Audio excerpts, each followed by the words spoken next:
everybody. Welcome to the newest channel, or to the newest series on the channel. We are going to be going back to NBA 2K23, and we're going to be rebuilding the Houston Rockets here. But we're going to be starting from the off season of the 2022-2023 season, and I'm excited because this is going to be the first series where I'm going to actually be able to dedicate the time, effort, and just really go all out for it this year on NBA 2K23. It doesn't, I try to consider doing the newer games, of course, but with newer games come needing newer equipment, time, and effort. And unfortunately, as of right now, with everything that I have going on, I just cannot devote that sort of time to. So we're going to be running with the Houston Rockets here and on NBA 2K23. So I hope you guys are just as excited as I am. And let's get started in the series today. We're going to be starting with the draft lottery. Of course, like I said, we're starting from the offseason. And how we're going to be setting up the series is basically we're building them from the offseason of the 2022-2023 season. And with that being said, we will be um, using the actual 2022 class. With us using this class, what we're going to end up doing is having all auto-generated players at the end during this whole entire series. We're going to have our own little universe and see where the Houston Rockets team goes. As far as that, when I do get to a better situation, as far as being able to like afford the newer game, afford a new console, everything like that, we will kind of pick up from there and everything like that. But I feel like getting back on YouTube is going to be the biggest thing for me right now, and that's going to be doing this series here, getting back on YouTube, start uploading, everything like that. So my thinking for this series is going to be mainly just push through, pushing through and making this as an immersive series as immersive as I can. And my biggest thing is going to be with the auto-generated classes. Speaking about the players in these draft classes, is having like prospect profiles, like a lot of big YouTubers do. Of course, this is the first time I'm trying my creativity with that. So, first couple of videos about the prospect profile will be, a little bit may seem rough, and it will be rough, honestly, because I've never done something like this before with a main series like this. But I'm looking to have fun with it, keep you guys involved and everything like that. Another thing we're going to be doing is, I will also, this is also like my main franchise that I do on my own as well. As you guys know, my favorite team is the Boston Celtics, but since I wanted to bring it to YouTube, do something on YouTube with Houston Rockets, I'm gonna have the same mindset as Seattle Rockets have the fifth pick in this year's draft. So we're gonna see how this is gonna go for us. We did select Jalen Green last year with the second pick, so we dropped to 5 this year. But I think we can make a move at pick 5 and get a really good player that I think would also contribute alongside Jalen Green in the backcourt, which is my thinking. For the series, giving him a running mate in the backcourt. Another thing I think we're going to end up doing as well is we're going to be, as far as with this series, is the playing of the series. So normally I play every game, but as on YouTube, playing every game is not going to be advantageous for the series itself. It does make it longer, drawn out. Yes, this is another game, but I still want to keep up with a particular upload schedule. So what I've decided is when you see gameplay, it will be clean cut, clear audio, things of that nature. But we are also going to be talking about in those with the gameplay videos. Is I'm going to play every game like I normally do, whether I sim it, live sim it, just kind of sit in the background, let it sim, or I'm actually on the sticks playing it. If I see there's a point in this series or like in the season, like for year one, where I feel like, hey, this game, I should show this on YouTube. I'm gonna record it, and then you will see that game as an upload, with his own custom tag and everything like that. So that's gonna be how the structure of the series is going to be. Now, the biggest question is going into with this starting off season is, will we keep Steven Silas? Now, I know for the 2022-2023 season, the Rockets did keep Silas. For context, Steven Silas really didn't do well with Houston in 2022-2023. Of course, now in the NBA in the 2024-2025 season, this year coming up actually is going to be he will be an assistant coach. He was actually an assistant coach last year, but I feel like us bringing in either bringing in Johnny Bryant from the Knicks, or actually signing Lionel Hollins, who has a lot of head coach experience, to take the job from the assistant coach up to head coach.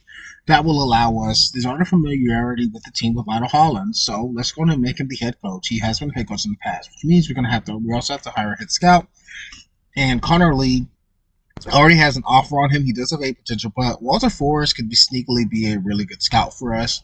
So we're gonna go with Walter Scout. We're gonna offer him a 4-year deal here. As you see, they're both mulling over it, and they both actually signed. So we get Lionel Hollins to be our head coach here in Houston, and we're also gonna have Walter Scott be our head scout, which means the assistant coach vacancy is not there.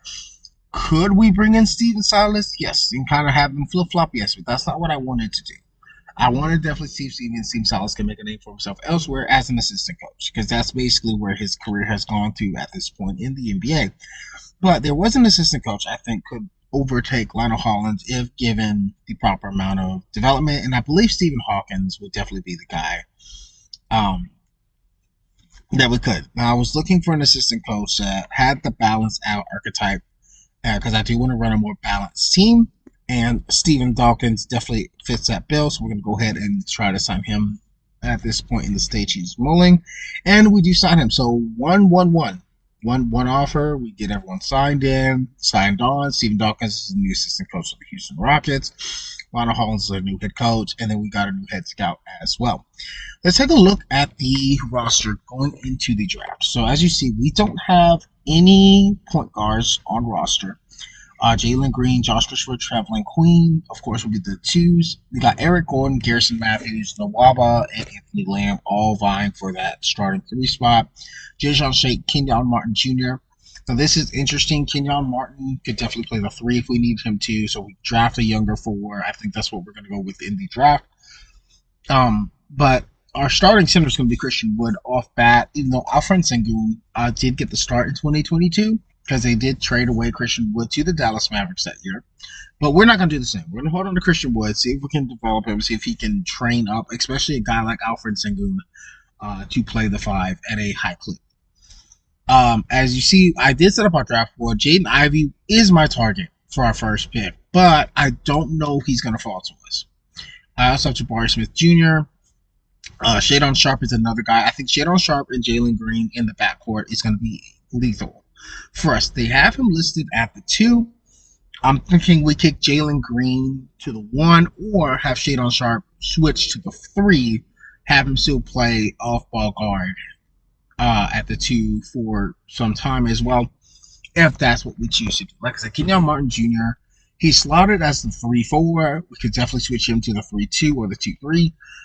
Though a shooting guard or small forward, that's my thinking. But I see the first pick in the draft was Chet Holmgren going to the Trailblazers. Jabari Smith Jr. goes to the Washington Wizards. And then in comes the Detroit Pistons. Pistons have the 3rd pick in the draft. And I knew they were going to pick Jaden Ivey at this point. So I did the best I could. I went to go try to see if I could even get their first round pick, maybe swap first rounds with them. Position, but they traded their pick last year in the first round, so we have nothing to do. We can't stop them from picking Jaden Ivey, which of course is who I knew they were going to select at this point in the draft, which is exactly who they did. They select Jaden Ivey from Purdue. So my thinking process immediately switched. I'm now thinking we need to get to the 4th pick, which is actually held by the Indiana Pacers in the first round. See if we can swap first rounders with them, which we can in this case. We're gonna add in our 5th round, our 5th selection, which is actually valued less, even though we're still in the lottery. But Pacers don't want to move down. That's what that means. The Pacers do not want to move down, so we're gonna have to sweeten the deal a little bit more for them to make this trade with us, because we do want to pick up Shadon Sharp. That's the guy we're going after with this first pick. We're going to throw in our first round pick next year. I still thought that was a little bit too high. risky of a move, but we did have three first round picks next year. So we're going to give them one in 2020. We got two in 2024, so we gave them one in 2024. And so we have officially moved up into the fourth slot in the draft, and we already know our guy. We know who we're going to get.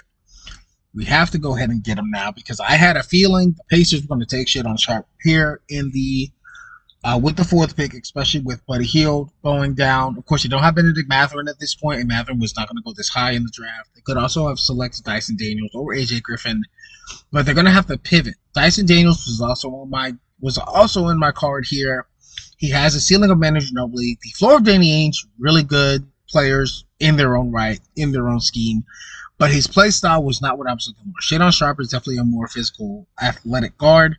Two, like I said, he can play the three as well.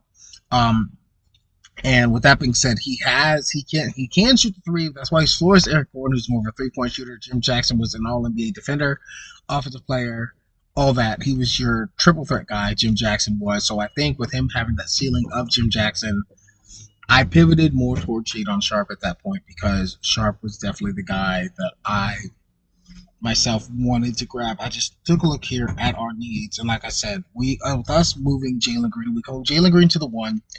Especially if John Wall did not want to sign his player option, which he does have an option to sign here in this offseason.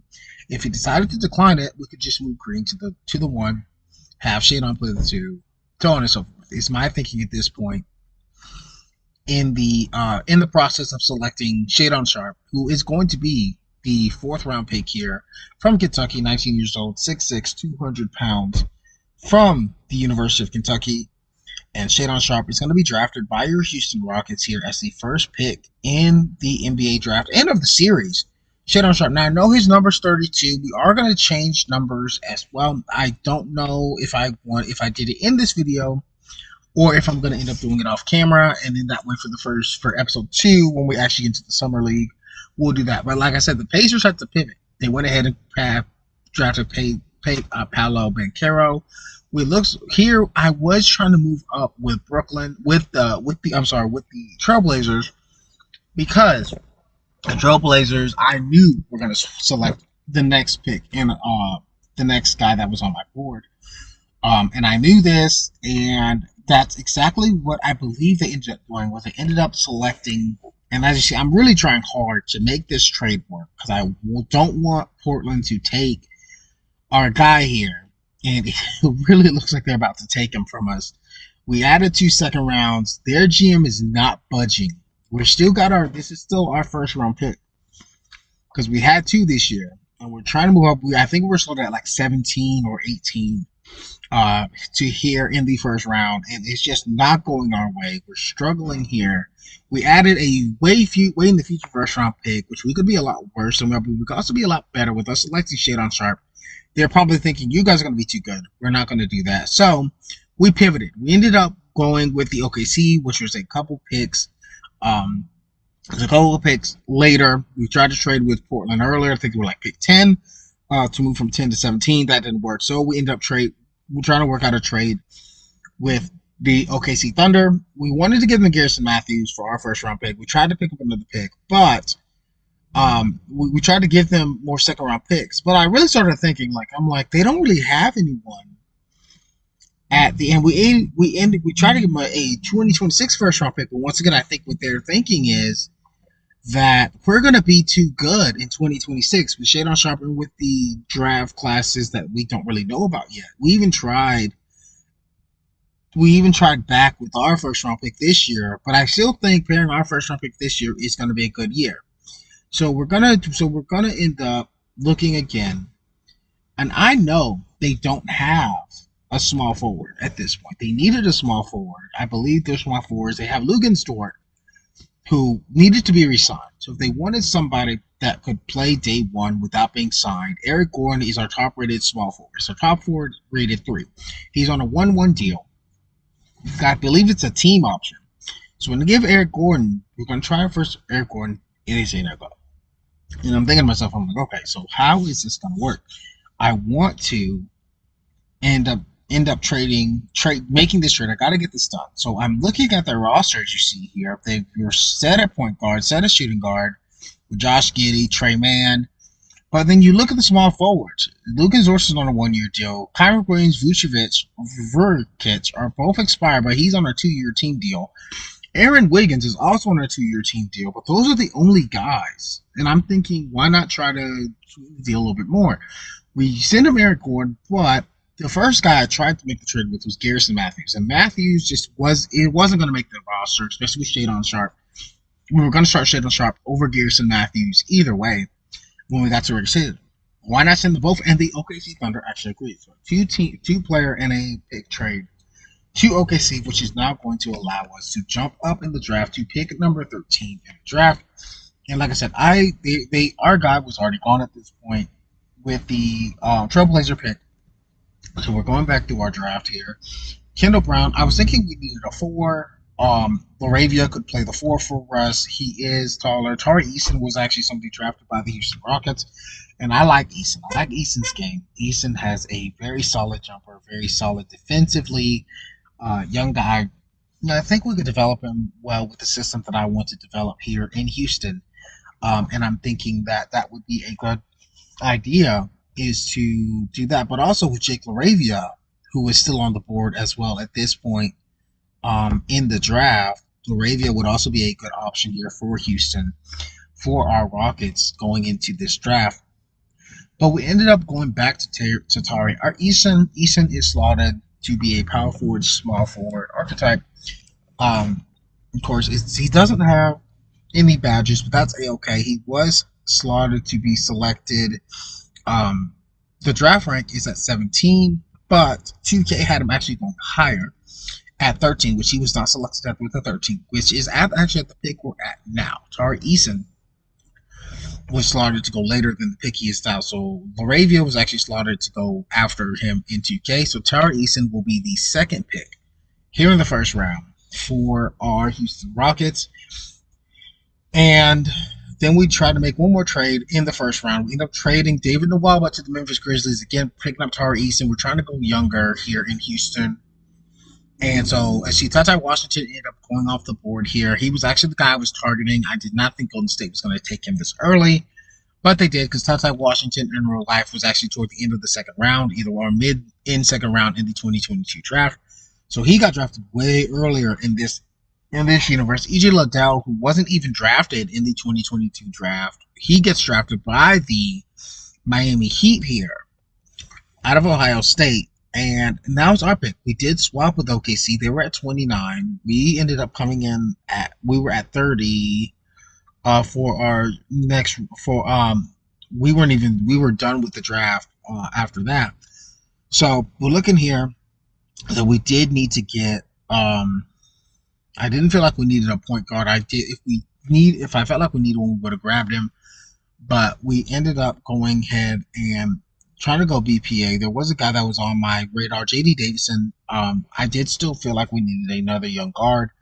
With them taking Tata Washington Jr., I felt like it was time to go ahead and bring in JD Davison, who is also from my Boston Celtics team. Boston did select JD Davison in the 2022 season draft. I'm sorry. So JD Davison is going to be a Houston Rocket in this series, and that's going to do it for everyone that we drafted here for Houston.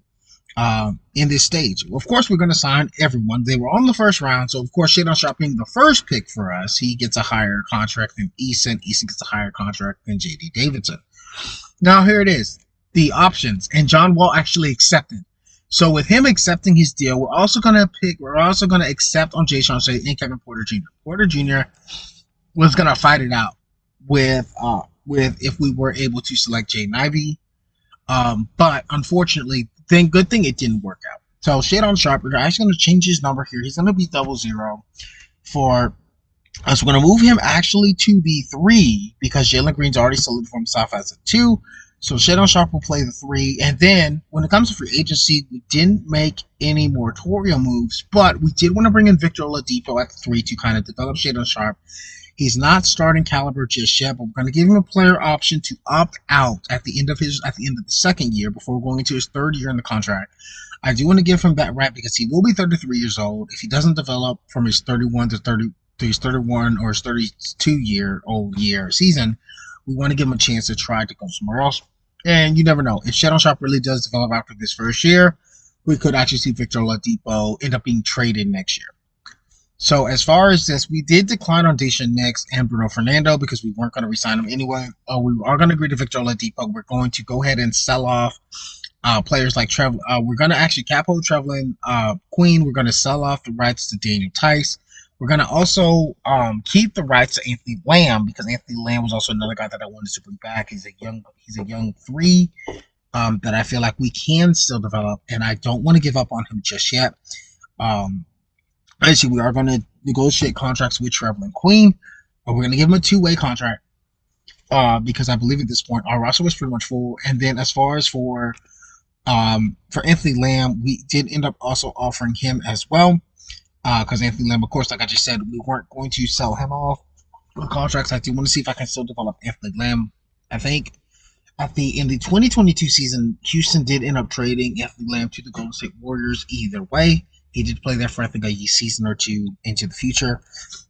He's not there with Golden State now, but just for purposes that I love to try to keep some sense of realism, I think if Houston would have kept him, changed their head coaching, their training staff, everything like that, I really do believe that Anthony Lamb could have been a really good player coming out of high school and college. He was a really good small forward. I think Anthony Lamb could do some really great things. We are going to actually go ahead and offer him a deal here. 1 year, $1.8 million. To actually have him on the active roster, I think it's good enough. And also, we're going to bring in Gary Payton just as backup. He did have the badges to help develop Jalen Green, which is my thinking here. Develop Jalen Green, let Gary Payton slip behind Jalen Green at the 2, but still allow him playing time to give him a chance there. We did get Trevelin Queen to sign, and we did get Anthony Lamb, and of course we got Gary Payton to sign on as well. John Wall will be the starting guard. Point guard Jalen Green will be starting over Gary Payton. Josh Christopher can also get some development from Gary Payton as well.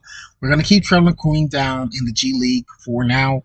As you see, we do have Anthony Lamb. Victor Oladipo is over Shadon Sharp, but I believe with what I'm going to end up doing is I'm going to end up moving Shadon Martin to the, I believe I moved him to the 2 guard spot, just in case. But here is our development for the team. Before we end the video, guys, Christian Wood actually dropped an overall. John Wall did too. He is older. I believe that's more age-based, not so much production-based. Drops 2 down to an 81. Kevin Porter Jr. got better in the offseason. So did Jalen Green, going up to a 78 overall. Gary Payton did lose some inside scoring here. Kind of expected. His athleticism wasn't really touched. Kenyon Martin Jr., we just made him a straight 3, no 2, nothing like that. He's going to play the small forward position. Sengun does improve with his inside defense. Josh Christopher actually jumped up 1 overall. Garuba, us moving Shadon Sharp from the 2 to the 3, could have made him go up 2 overall. So he's a 74 overall rookie. Anthony Lamb did improve as well, up to a 68, guys. But that's going to do it. See you guys next episode. Later.